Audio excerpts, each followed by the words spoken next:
اسهل واسرع طاجن عكاوي ممكن تاكلوه. تعالوا بقى النهارده عاملين طاجن حلو قوي، عكاوي بالبصل يجنن. انا جبت العكوه من عند الجزار، طبعا دي الذبيحه وانتوا عارفينها. غسلتها وصفيتها كويس جدا وجهزتها علشان استخدمها. شكلها خطير.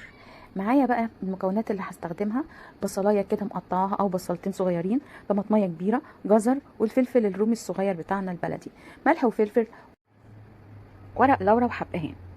في حله بقى هاخد نقطه زيت، واخد العكاوي بتاعتي الحلوه اللي شكلها حلو وتفتح النفس دي، وهبتدي اديها تشويحه بسيطه قوي وسريعه، يعني علشان اخليها تتماسك ما تتهريش وما تفقدش طعمها. خلوا بالكم لما بنشوح اللحوم كده قبل ما نسلقها بتكتسب النكهه بتاعتها جواها، بتحبسها، وبيكون طعمها غير ومختلف خالص.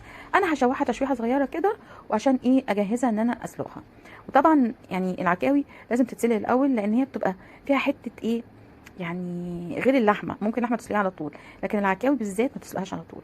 هاخد معايا بقى دلوقتي، هضيف الميه بتاعتي، وهضيف البوكي جرنيه بتاعي كله بحاله، والملح والفلفل وورق اللورا والحبهان. لا الملح طبعا معلش سوري، هستنى شويه لحد ما تستوي. عايزه تحطيها في الحله البريستو حطيها بسرعه، يعني مش هيبقى في مشكله. تسلقيها في حله على النار عاديه برده مفيش مشكله، هي مش هتاخد سوا كتير. هاخد بقى حله تاني كده صغيره، وهكون انا مقطعه مخرطه بصل بايدي، على فكره مقطعه حتت كبار وكبيره، ومخرطه بايدي، مش ضرباه في الكبه ولا حاجه. عارفين ليه؟ ده هيبقى خطير في الطاجن، مسكر كده ومكرمل وجميل جدا. يعني حاولوا البصل تخرطوه بايديكم، ولما تكونوا بتعملوا طواجن قطعوه جوليان او قطع كبيره زي كده.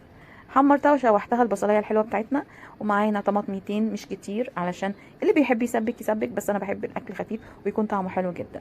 وهبدا احط البهارات بتاعتي، بهارات لحمه، ملح وفلفل، وخلاص بشوحهم كده واحمرهم شويه، ولغايه ما يعني ايه يتسبكوا نص تسبيكه. ومعانا كوبايه شوربه من شوربه العكاوي، واسيبهم يغلوا شويه مع بعض لحد ما يستووا كده، وبعدين اروح حاطه العكاوي المسلوقه بتاعتي اللي هي كامله السوا، طبعا مش هتفرق كتير، اروح احطها في الصوص بتاعي ده. صوص خطير، طعمه رائع فوق الرائع. ممكن تجربوه في اي نوع لحوم تانية، يعني اي طاجن بتعملوه ممكن تعملوا الصوص ده وتضيفوه على الحاجات ممكن فراخ، ممكن لحمه عاديه، ممكن عكاوي. المهم ان الصوص ده حلو جدا.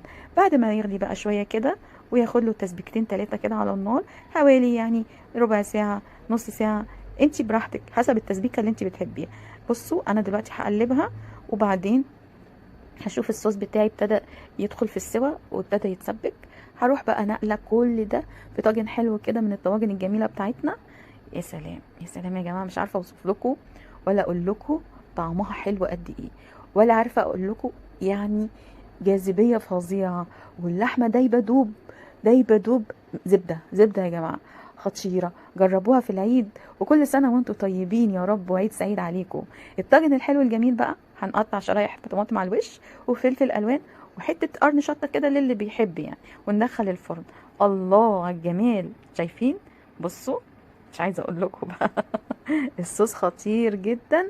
والعكوه كده القطعه تقدري تمسكيها بايدك وتاكلي براحتك، او تقدري، انا عايزه اوريكم ان هي دايبه ازاي. بصوا بالشوكه، بصوا سهله جدا، مستويه، بصوا بتطلع بسهوله ازاي، دايبه دايبه زي قطعه الزبده كده، والطعم حكايه. جربوا الطريقه دي مش هتنسوها، طاجن العكاوي.